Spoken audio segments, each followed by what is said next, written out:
வக்ஃபு bill இது வந்து ரொம்ப ஒரு சர்ச்சைக்குரிய ஒரு விஷயமா சென்சிட்டிவாக நியூஸ் போயிட்டு இருக்குது. இப்போ ரீசெண்டாக பாஸ் பண்ணியிருக்கிறாங்க.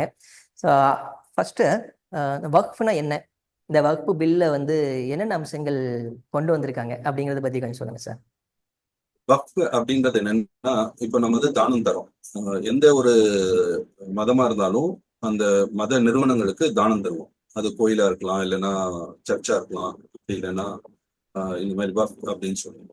ஸோ வக்ஃப் அப்படின்றது எல்லா மதங்கள்லயும் என்ன மாதிரியான ஒரு தான முறை இருக்குதோ அது இஸ்லாமிய மதத்துல இருக்கிறது வக்ஃப் அப்படின்னு. இதுல என்னன்னா, அந்த வக்ஃப் வந்து யார் வேணாலும் கொடுக்கலான்ற தன்மை இருந்தது. வக்ஃப் வந்து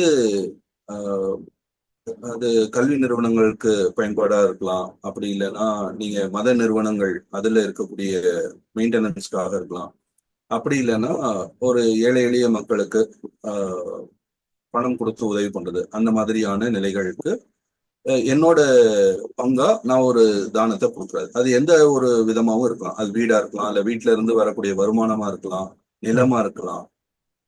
சோ என்ன பொறுத்த வரைக்கும் இஸ்லாமிய கடமைகள்ல ஒரு கடமை வந்து என்னோட வருமானத்துல இருந்து தானம் கொடுக்கணும். அதை நான் வந்து ஒரு மத நிறுவனத்துக்கு கொடுக்குறேன். அதான் வக்ஃப் அப்படின்னு சொல்றேன்.